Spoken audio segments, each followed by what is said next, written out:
Anthony Albanese is the first Australian Prime Minister to visit China since 2016. His 4-day trip is aimed at easing years of diplomatic strain between the two countries. Albanese was a guest of honour at China's Import-Export Expo that's opened in Shanghai.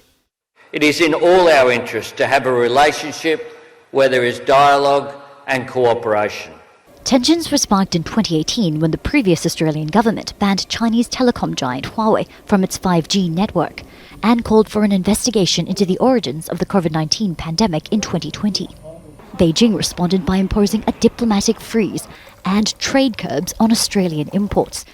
And the democratic process. Elected in 2022, Albanese has sought to improve ties with Canberra's biggest trading partner.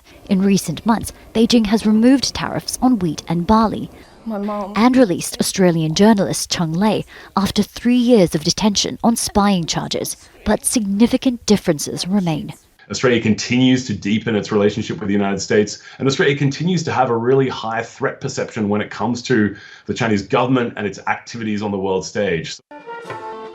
China has criticised Australia's plan to purchase nuclear-powered submarines from the US and its joining of the so-called Quad Security Pact that also includes India and Japan.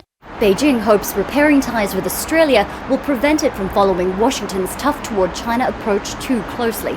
It's also expected to push for Canberra's support in signing up to the CPTPP trade pact for countries linked by the Pacific Ocean. Anthony Albanese is scheduled to travel to Beijing and meet Chinese President Xi Jinping on Monday. Katrina Yu, Al Jazeera, Beijing. Make sure to subscribe to our channel to get the latest news from Al Jazeera.